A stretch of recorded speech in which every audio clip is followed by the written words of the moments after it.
Orang dok tanya pasal Ducati Monster 797 ni. Ini adalah motor kegemaran budak-budak basic 1007.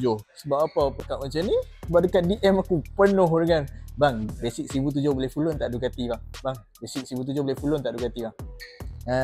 Motor ni kalau hampa nak beli, hampa memang nampak kaya. Tapi hujung bulan hampa tak boleh makan nasi, hampa kena makan Maggi lah kalau gaji 1007. Biarlah hang profile sikit, bukan orang tahu hampa makan Maggi kat rumah. Betul tak? Hampa janganlah expect maintenance macam LC hampa. Ini motor mahal, maintenance mestilah premium. Ayat selamat, nampak tak? Desmo belakang pikiat, tak mau pening-pening. Mana ada motor second tak ada Desmo? Betul tak? Jadi kalau hampa betul-betul nak pakai Ducati, jiwa hampa kena jiwa Ducati lah. Motor Ducati Monster ni kalau hampa nak tahu, dia more kepada performance balance hang tahu tak? Oh, pekat tu lah performance balance. Sebab apa? Motor ni tak adalah selaju mana yang hang sangka, tapi dia bawakan hampa satu profil yang hang boleh bangga. Hang tengok dia bagi jajan bukan cikai-cikai punya.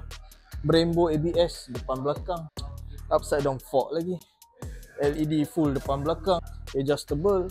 Mana hang nak dapat? Harga 20 lebih, CC besar 800. Kalau hampa dah dibiasakan dengan jepun punya mari tu, hampa tak boleh adapt lah dengan dia punya V-twin.